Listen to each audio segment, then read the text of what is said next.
Процесс потихоньку идет.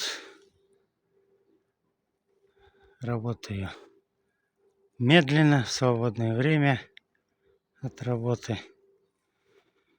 В общем, вот зашиваю стенки. Вот она, крыша будет. Эта стена. Ну и продление до забора также будет крыша и стенки.